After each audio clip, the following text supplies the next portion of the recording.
Friends, welcome to the channel JB and CIB made simple. So इस video के माध्यम से हम लोग दो इंपॉर्टेंट केस स्टडी को डिस्कस करेंगे अपने बीएफएम के एग्ज़ाम के लिए। बहुत ही महत्वपूर्ण केस स्टडी है।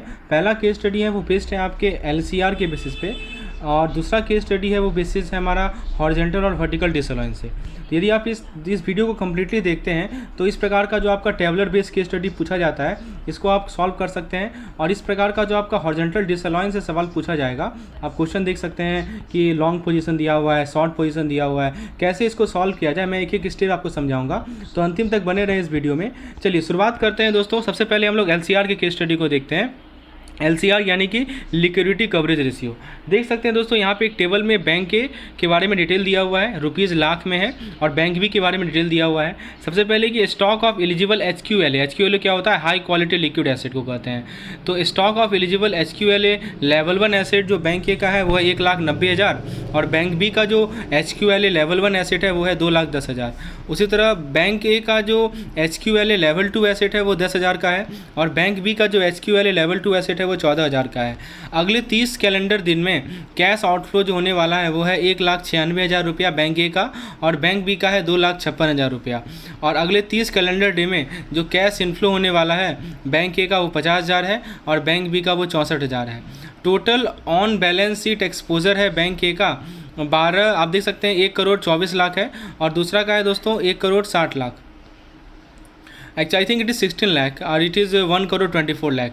और जो डेरिवेटिव एक्सपोजर है minus net of adjustment bank A का है 17,400, और बैंक बी का है 21,000।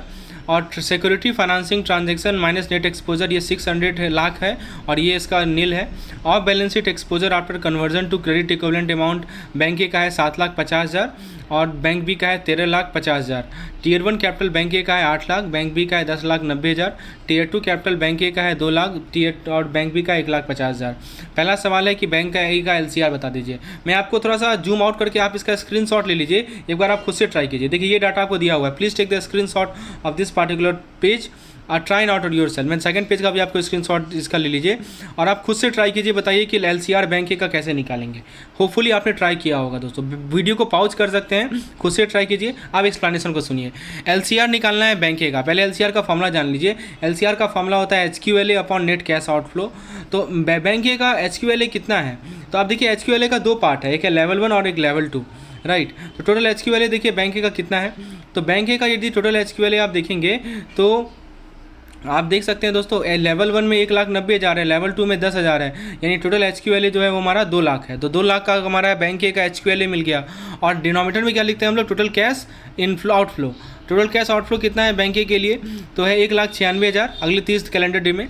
तो 1,96,000 को डिनोमिनेटर में डाल दीजिए, ठीक है, इंटू 100 करेंगे तो ये आपको मिल जाएगा 136। आई थिंक इट इज़ 196, ठीक है। तो यहाँ पे इसको 146 कर लीजिए, 1,46,000 कर लीजिए, गलती से यहाँ 49 लिखा गया, इट इज़ 1,46,000। सो यदि आप 2 लाख को 1,46,000 से डिवाइड करेंगे so you will get something about 136.98%। मैं फिर से रिपीट कर रहा हूँ कि 1,46,000 ले लीजिए, 96,000 नहीं लेना है। अब जरा एचक्यूएलए निकालना आपने सीख लिया। अब देखिए यहाँ पे 1,46,000 कैसे आया वो समझिए। नेट कैश आपसे क्या पूछा जा रहा है कि नेट कैश आउटफ्लो कितना है। तो जरा यहाँ पे देखिए 1,96,000 क्या है आपका, ड्यूरिंग द नेक्स्ट 30 आपका टोटल कैश आउटफ्लो देखना है। तो आउटफ्लो तो अगला है 1,96,000 और इनफ्लो कितना है 50,000 का है। तो दोनों को माइनस करेंगे तो कितना होगा, 1,46,000 होगा ना। तो इसीलिए हमें टोटल कैश आउटफ्लो लिखना है। तो 1,96,000 माइनस 50,000 यानी 1,46,000 आपका टोटल कैश आउटफ्लो हो गया।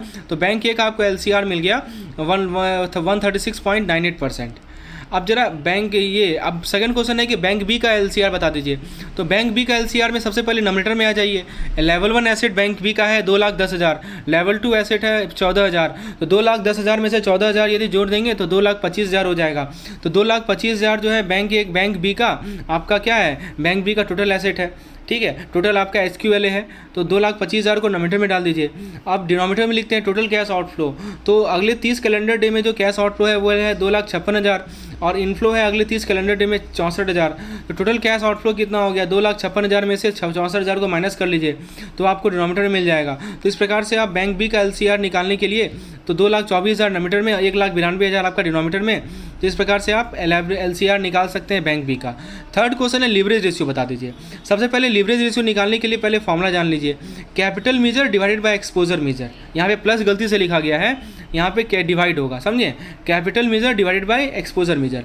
आपसे पूछेगा कि बताओ बैंक बी का, बताओ लीवरेज रेशियो कितना है, तो बैंक बी का पहले कैपिटल मेजर निकालेंगे, कैपिटल मेजर में Tier 1 कैपिटल लेंगे और दूसरा हम एक्सपोजर मेजर निकालेंगे। तो आइए जरा हम लोग डाटा जो दिया हुआ है उसको यूज़ करते हैं, ठीक है। बैंक बी का पहले निकालते हैं दोस्तों। तो बैंक बी का Tier 1 कैपिटल कितना दिया हुआ है, देखिए बैंक बी का Tier 1 कैपिटल दिया हुआ है 10,90,000। तो आप देखिए वही हमारा कैपिटल मेजर हो गया 10,90,000। और एक्सपोजर मेजर कितना होगा, तो एक्सपोजर मेजर निकालने के लिए आप यहाँ पे देख सकते हैं दोस्तों, एक्सपोजर मेजर यदि हमें बैंक बी का निकालना है तो यहाँ पे 3 पार्ट होगा।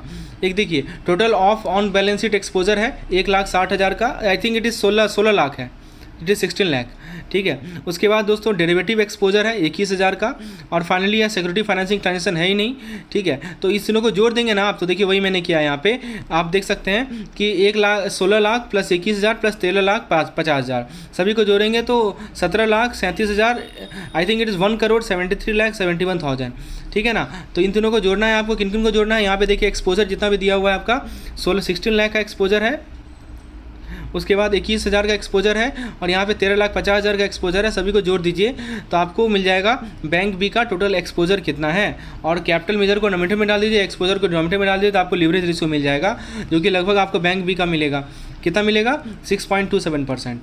उसी तरह दोस्तों बैंक ए का लीवरेज रेशियो निकाल दीजिए, यही सवाल पूछा जाएगा आपसे। तो बैंक ए का Tier 1 कैपिटल कितना है, 8 लाख है, तो नोमीटर में क्या लिख देंगे हम लोग, Tier 1 कैपिटल लिखेंगे 8 lakh. Total exposure measure bank A का कैसे निकालेंगे, टोटल एक्सपोजर में आपका 1,24,00,000, 17,400, 600 और 7,50,000 सभी को जोड़ लीजिए, ये सभी आपका एक्सपोजर है बैंक ए का, ठीक है। तो वही देखिए यहाँ पे जोड़ा हुआ है सब कुछ, तो आपको मिल रहा है कितना, 1,13,68,000, 1,31,68,000, वो आपका नोमीटर में हो जाएगा।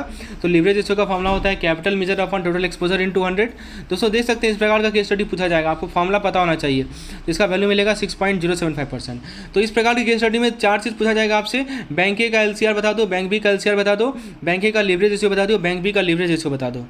फ्रेंड्स यदि आप किसी रिवीजन सेशन को खोज रहे हैं BFM के लिए, जो कि मोस्ट इफेक्टिव सेशन मैं आपके सामने लाया हूं, ये BFM का कैप्सूल कोर्स है, ये लास्ट मोमेंट रिवीजन में बहुत ही यूजफुल कोर्स है। इसमें आपको सभी प्रकार के कंटेंट मिलते हैं, 1-लाइनर PDF, capsule PDF, quick revision, module wise PDF। इसके अलावा दोस्तों मैंने डेली क्विजेज डाल रखे, जिसके अंदर केस स्टडीज, MCQ सारे इन्वॉल्व हैं। प्रैक्टिस के लिए आप डेली क्विजेज ले सकते हैं। यदि आपको चेक करना है किस प्रकार का सवाल पूछा गया था पिछले साल में, तो प्रीवियस ईयर क्वेश्चन का आप हेल्प ले सकते हैं। 6 प्रीवियस ईयर क्वेश्चन इसमें डाले हुए हैं, MCQ सेपरेटली आपको मिल रहा है, तो फॉर्मुला PDF अलग से मिल रहा है आपको फॉर्मुला रिवीजन के लिए। तो लास्ट मोमेंट रिवीजन के लिए बेस्ट कोर्स है, और मात्र 75 रुपीज़ में आप इसे एक्सेस कर सकते हैं हमारे ऐप पे। हमारा ऐप का लिंक डिस्क्रिप्शन सेक्शन में प्रोवाइडेड है, तो वहाँ पे जाके आप हमें इस पार्टिकुलर कोर्स को परचेज कर सकते हैं।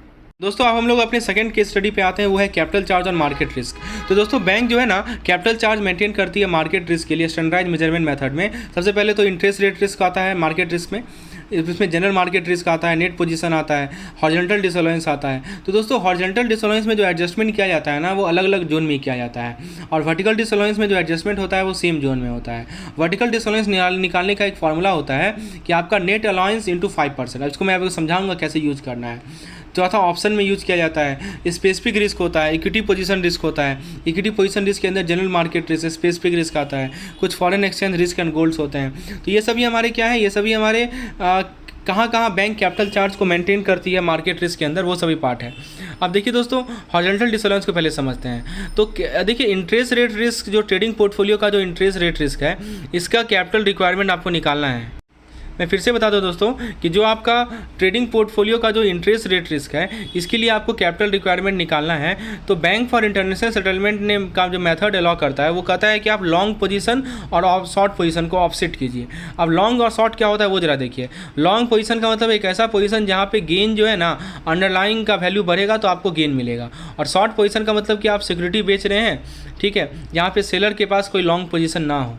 तो ये 2 तरह का पोजीशन होता है। तो BIS ये कहती है, बैंक फॉर इंटरनेशनल ये कहती है कि आपको यदि कैपिटल रिक्वायरमेंट निकालना है इंटरेस्ट रेट रिस्क के लिए, तो आपको ऑफसेट करना पड़ेगा लॉन्ग को और शॉर्ट को। याद रखिएगा, लॉन्ग पोजीशन को पॉजिटिव साइन से डिनोट किया जाएगा और शॉर्ट पोजीशन को नेगेटिव साइन से डिनोट किया जाएगा। अब देखिए ये टेबल है, ये टेबल में क्या है दोस्तों, अलग अलग जोन में बांटा गया है हॉरिजॉन्टल डिसअलाउंस को। और दोस्तों देख सकते हैं कि पहला जो कॉलम है वो जोन है, जोन 1, जोन 2, जोन 3। अब टाइम बैंड अलग अलग है मैच्योरिटीज़ के हिसाब से, आपके जैसे 1 मंथ का या उससे कम का मैच्योरिटी मैच्योरिटी है, 1 से 3 महीना का मैच्योरिटी है, 3 से 6 महीना का मैच्योरिटी है, 6 से 12 महीना का मैच्योरिटी है। फिर जोन 2 के अंदर 1 से लेकर 1.9 ईयर्स, मतलब जोन 1 में 1 महीना से लेकर 12 महीना तक आता है, यानी 1 साल तक। जोन 2 में 1 साल से लेकर आपका 3.6 ईयर तक आता है, और जोन 3 में 3.6 ईयर से लेकर 20 ईयर तक आता है। देखिए विद इन सेम जोन जो है ना, जोन 1 में जो आपका नेटिंग होता है 40% का, with in same zone 2 netting होता है 30% का, और with in same zone 3 netting होता है 30% का। ठीक है, इसको याद रखिएगा, बहुत इंपॉर्टेंट है। अब देखिए दो एडजेसेंट जोन के बीच में, जोन 1 और जोन 2 के बीच में जो नेटिंग होगा वो 40% का होगा, और जोन 2 और जोन 3 के बीच में जो नेटिंग होगा वो 40% का होगा, और जोन 1 और जोन 3 के बीच जो नेटिंग होगा 100% का होगा। इसको आपको याद रखना है, ये डाटा आपको दिया नहीं रहेगा एग्जाम में, समझे। तो जोन 1 में एक बस ये कितना याद रख लीजिए कि 1 से लेकर 12 महीना तक जोन 1 आएगा, 12 महीना से लेकर 3.6 ईयर यानी समझते हैं ना, 3 साल और 6 महीना, समझे। तो वो आपका हो जाएगा जोन 2 में, और 3.6 ईयर से लेकर 20 साल तक आपका जोन 3 में आता है। जोन 1 जोन 2 के बीच में नेटिंग होगा 40%, जोन 2 जोन 3 में 40%, जोन 3 में 100%, जोन 1 जोन 3 में 100%, और इंडिविजुअल जोन के अंदर 40-30-30 होता है। ठीक है, इसको याद कर लीजिए। आप देखिए केस स्टडी कैसे पूछेगा, आपको दिया हुआ है कि लॉन्ग पोजीशन है सिक्योरिटीज़ का, रिमेनिंग मैच्योरिटी है 3 साल का, general market risk capital charge है 200 करोड़ का। लॉन्ग पोजीशन है सिक्योरिटी का, रिमेनिंग मैच्योरिटी है 5 साल का, general market risk capital charge है आपका 550 करोड़। डेरिवेटिव है जो कि शॉर्ट पोजीशन क्रिएट कर रहा है, रिमेनिंग मैच्योरिटी 6 महीना का है, general market risk capital charge है 150 करोड़। डेरिवेटिव है जो कि शॉर्ट पोजीशन क्रिएट कर रहा है, रिमेनिंग मैच्योरिटी 3 साल का है, जनरल मार्केट रिस्क कैपिटल है 100 करोड़ का। जब भी आपको इस तरह का क्वेश्चन मिले ना, पहले इस डाटा को यहाँ पे लिख दीजिए, इस तरह से लिख दीजिए, शॉर्ट में लिख दीजिए, समझे। इससे क्या होगा कि आप समराइज कर लेंगे फैक्ट को। तो बैंक की बुक में क्या क्या पोजीशन होगा वो देखिए। तो आपके पास 2 सिक्योरिटी है 2 डेरिवेटिव है, देखिए ना, 2 सिक्योरिटी है 2 डेरिवेटिव है। पहला सिक्योरिटी लॉन्ग है, दूसरा सिक्योरिटी लॉन्ग है, तीसरा सिक्योरिटी शॉर्ट है, तीसरा डेरिवेटिव शॉर्ट है, चौथा डेरिवेटिव शॉर्ट है। तो देखिए कितना कितना करोड़ का है। पहला सिक्योरिटी 200 करोड़ का है, देखिए यहाँ लिखा हुआ है। दूसरा सिक्योरिटी 550 करोड़ का है, समझे। तीसरा सिक्योरिटी आपका 150 करोड़ का है, तो और चौथा डेरिवेटिव आपका 100 करोड़ का है। तो 200, 550, 150 और 100। अब आप पूछेंगे कि माइनस माइनस क्यों लिखा। मैंने अभी आपको बताया था कि शॉर्ट में, और देखिए दोनों आपका सिक्योरिटी लॉन्ग पोजीशन का है तो प्लस प्लस लिखिए, लिखिए ना लिखिए बात बराबर है। और दोनों derivative long minus short position है तो माइनस डाल दीजिए, समझे। ये बहुत काम का चीज़ है। और एक कॉलम बना लीजिए रेजिडुअल मैच्योरिटी का। देख सकते हैं पहला जो आपका पोजीशन है सिक्योरिटी, उसका रेजिडुअल मैच्योरिटी 3 साल का है। दूसरे सिक्योरिटी का रेजिडुअल मैच्योरिटी 5 साल का है। तीसरे डेरिवेटिव का रेजिडुअल मैच्योरिटी 6 महीना का है। चौथे डेरिवेटिव का रेजिडुअल मैच्योरिटी 3 साल का है। तो इसको आपने क्या किया, रेजिडुअल मैच्योरिटी वाले कॉलम में लिख दिया। तो ये टेबल मस्ट है बनाना। अब आप टोटल नेट पोजीशन निकाल सकते हैं ना, कितना निकालिएगा देखिए, सबको जोड़िए। 200 प्लस 550 750 हो जाएगा। 750 में से 150 माइनस कीजिए तो 600 आ जाएगा। 600 में से 150 माइनस कीजिए तो 500 आएगा। तो नेट पोजीशन कितना के मिला आपको, 500 मिला, समझे। अब देखिए सबसे पहले मैं आपको वर्टिकल डिसऑनेंस निकालना सिखाता हूँ। तो देखिए वर्टिकल डिसऑनेंस में मैंने आपको क्या बताया था, यहाँ पे पहले की पॉइंट पढ़िए। वर्टिकल डिसऑनेंस बताया था ना कि एडजस्टमेंट सेम जोन में होता है, ये याद रखिएगा, बहुत बहुत बहुत इंपॉर्टेंट है। तो सेम जोन के अंदर जो एडजस्टमेंट होता है वो वर्टिकल डिसऑनेंस के माध्यम से होता है, और उसका फॉर्मूला होता है जितना आपका अलाउंस है उसका 5%। ठीक है, अब पहले देखिए वर्टिकल डिसऑनेंस कैसे निकालेंगे। तो वर्टिकल डिसऑनेंस के लिए एक टेबल बना लीजिए। सबसे पहले पार्टिकुलर्स डाल दीजिए। तो दोस्तों सबसे पहले आप ये देख के बताइए कि किसका सेम टाइम जोन है। देखिए ना, पहला सिक्योरिटी का 3 साल है, दूसरा सिक्योरिटी का 5 साल है, तीसरा डेरिवेटिव का 6 महीना है, और चौथा डेरिवेटिव का 3 साल है। तो आपको देख के नहीं लग रहा है कि पहला सिक्योरिटी और चौथा डेरिवेटिव दोनों का सेम टाइम पीरियड है, 3 साल और 3 साल, मतलब दोनों सेम जोन में रहेंगे। तो मैंने बोला भी है कि सेम जोन के अंदर ही वर्टिकल डिसऑनेंस लगता है। तो आपने क्या किया कि 3 साल के सिक्योरिटी को लिख लिया 200 करोड़ लॉन्ग पोजीशन, और 3 साल के डेरिवेटिव को लिख दिया 100 करोड़ शॉर्ट पोजीशन, समझे। तो नेट बैलेंस अमाउंट कितना होगा, 200 माइनस 100 यानी 100 करोड़ का होगा। अब देखिए वर्टिकल डिसऑनेंस जो हमें लेना है ये 100 करोड़ रुपये ही लेना है। तो एक्चुअल अमाउंट कितना होता है वो मैंने आपको फॉर्मूला बताया ना कि आपका जो नेटिंग होता है उसका 5% होगा सिंगल मैच्योरिटी बैंड में। तो 100 करोड़ का 5% निकाल लीजिए तो 5 करोड़ मिल गया आपको। तो ये 5 करोड़ निकल गया आपका वर्टिकल डिसऑनेंस। तो 3 चीज़ की पॉइंट याद रहेगा कि नहीं याद रहेगा आपको, लॉन्ग के आगे पॉजिटिव, शॉर्ट के आगे नेगेटिव। वर्टिकल डिसऑनेंस अलाउ किया जाता है सेम मैच्योरिटी बैंड के अंदर। तो आपको पता लगाना है कि आपके पास जो सिक्योरिटीज़ या डेरिवेटिव दिए हुए हैं वो कौन कौन से सेम मैच्योरिटी बैंड के अंदर हैं, उसे ही आपको लेना है वर्टिकल डिसऑनेंस में। दोस्तों यदि आप इस प्रकार के केस स्टडी के एक्सप्लेनेशन चाहते हैं तो हमारे कॉम्प्रिहेंसिव कोर्स में आप इनरोल हो सकते हैं। मैंने हर एक वीडियोस का, हर एक कंसेप्ट को वीडियो एक्सप्लेनेशन दे रखा है ताकि चीज़ें आपको आसानी से समझ में आ जाए, और इस पर केस स्टडी पूछा जाए तो आप एग्जाम में अच्छे आसानी रूप से सॉल्व कर पाएँ। तो ये वर्टिकल डिसऑनेंस आपने निकाल लिया। अब बात करते हैं हॉरिजॉन्टल डिसऑनेंस की। तो हॉरिजॉन्टल डिसऑनेंस में जोन 1, जोन 2, जोन 3 के अलग अलग कॉलम बना लीजिए। और फ्रेंड्स देखिए पहला जो हमारे पास डेरिवेटिव था वो था -150 करोड़ का, ठीक है।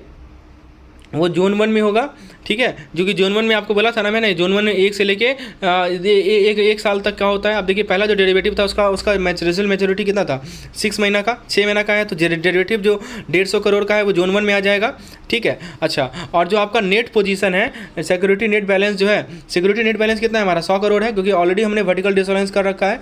और ये कितना, किसका मैच्योरिटी बैंड का, 3 साल का, तो 3 साल वाला आपका जोन 2 में आ जाएगा सिक्योरिटी वाला। और जोन 3 में क्या आएगा, देखिए ये जो 5 साल वाला है ना वो जोन 3 में आएगा। मैंने बोला था ना कि 3.6 ईयर से ज़्यादा आपका जोन 3 में आता है, एक बार फिर से देख लीजिए यहाँ पे, ठीक है, 3.6 ईयर से ज़्यादा आपका जोन 3 में आएगा। तो ये जो आपका 5 साल वाला जो सिक्योरिटी है 550 करोड़ वाला, वो जोन 3 में आ जाएगा। तो वही मैंने यहाँ किया है, जोन 3 में 550 करोड़ लिख दिया है। तो नेट अमाउंट बैलेंस कैसे निकालिएगा, देखिए शॉर्ट और लॉन्ग एक दूसरे को ऑफसेट करेगा, समझे। तो देखिए -150 करोड़ जोन 1 से और 100 करोड़ जोन 2 से एक दूसरे को ऑफसेट करेगा, तो नेट बचेगा -50 करोड़, ठीक है। तो कितना बचेगा आपको, -50 करोड़ बचेगा। तो नेट अमाउंट बैलेंस जो है जोन 1 का -150, जोन 2 का 100 और जोन 3 का 550 करोड़, ठीक है। तो जोन 1 और जोन 2 के बीच में जो आपका डिसअलाउंस होगा, मैंने बोला था ना कि हॉरिजॉन्टल जो डिसअलाउंस होता है वो 2 जोन के बीच का होता है, मैंने आपको बताया था। तो 2 जोन के बीच का होगा। तो दोस्तों सबसे पहले जोन 1 जोन 2 में कितना परसेंट लेते हैं, 40% लेते हैं। तो जोन 1 और जोन 2 के बीच में कितना का डिसअलाउंस होगा, 100 करोड़ का होगा, 100 करोड़ का एडजस्टमेंट होगा, 100 करोड़ का 40% लेंगे तो 40 करोड़ होगा। जोन 2 जोन 3 में होगा क्या नेटिंग, बिल्कुल नहीं होगा, क्योंकि दोनों का दोनों लॉन्ग है। लॉन्ग में कभी नेटिंग होता नहीं है, लॉन्ग शॉर्ट में नेटिंग होता है। तो 0 × 40% यानी 0 ही रहेगा। जोन 1 जोन 3 में नेटिंग होगा, कि जोन 1 में अभी 50 करोड़ बचा हुआ है, माइनस में है, और जोन 3 में आपका 550 करोड़ है, यानी 50 करोड़ का नेटिंग होगा। तो 50 करोड़ का 100% ले लीजिए, यानी 50 करोड़। तो टोटल आपका टोटल हॉरिजॉन्टल डिसअलाउंस अमाउंट कितना निकल गया, 40 करोड़ प्लस 50 करोड़ यानी कि 90 करोड़। तो टोटल आपका हॉरिजॉन्टल डिसअलाउंस अमाउंट निकल गया 90 करोड़ का, और वर्टिकल डिसअलाउंस अमाउंट निकल गया 5 करोड़ का, और टोटल नेट पोजीशन है आपका 500 करोड़ का। तो टोटल आपका अलाउंस कितना निकला, तो टोटल आपको कैपिटल चार्ज कितना लेना है, 500 करोड़ प्लस 5 करोड़ प्लस 90 करोड़ यानी 595 करोड़। तो इस प्रकार का केस स्टडी आपसे पूछा जाएगा कि पहला क्वेश्चन पूछेगा कि बताओ हॉरिजॉन्टल डिसअलाउंस कितना है, दूसरा क्वेश्चन पूछेगा कि वर्टिकल डिसअलाउंस कितना है, तीसरा क्वेश्चन पूछेगा कि टोटल कैपिटल चार्ज बता दो। टोटल कैपिटल चार्ज बताने के लिए 500 करोड़ ले लेना है आपको, फिर उसके बाद 5 करोड़ ले लेना है, फिर 90 करोड़ ले लेना है। तो फ्रेंड्स होपफुली आपको ये हॉरिजॉन्टल और वर्टिकल डिसअलाउंस का केस स्टडी भी समझ में आ गया होगा। आपको किसी प्रकार की स्टडी मटेरियल की रिक्वायरमेंट है तो मुझे व्हाट्सएप कर सकते हैं। व्हाट्सएप का नंबर आप डिस्क्रिप्शन सेक्शन में देख सकते हैं। धन्यवाद।